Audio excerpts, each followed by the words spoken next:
بسم اللہ الرحمن الرحیم۔ محترم سامعین السلام علیکم۔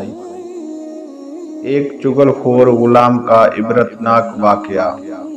حماد بن مسلمہ کہتے ہیں کہ ایک شخص نے اپنا غلام بیچا اور خریدار سے کہا کہ اس میں صرف ایک عیب ہے اور کوئی عیب نہیں، یعنی یہ صرف چغلی کرتا ہے، مگر خریدار نے اس کو خرید لیا۔ ابھی چند ہی روز گزرے تھے کہ غلام نے آقا کی بیوی سے کہا کہ تیرے شوہر کو تجھ سے محبت نہیں، ممکن ہے وہ تجھے طلاق دے کر دوسرا نکاح کر لے۔ اگر تو اسے اپنی محبت کا اسیر کرنا چاہتی ہے تو جب وہ سو جائے تو اس طرح سے ایک بال کاٹ کر مجھے لا دینا۔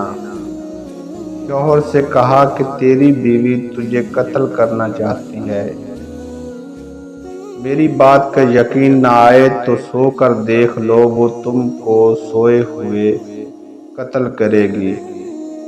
بہتر ہے کہ آج سونا نہیں بلکہ اس طرح لیٹ جانا جیسے سو رہے ہو،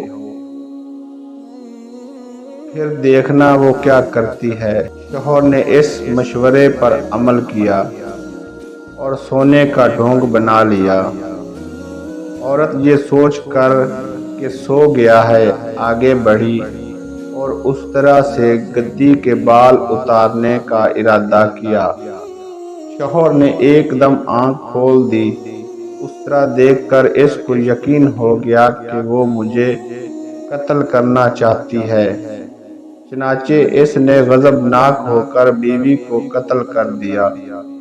پھر دونوں کے قبیلے آپس میں خوب لڑے، خوب جنگ ہوئی۔ معلوم ہوا کہ چغل خوری ایسا بڑا اور مہلک گناہ ہے کہ گھر کے گھر اس سے اجڑتے نظر آتے ہیں۔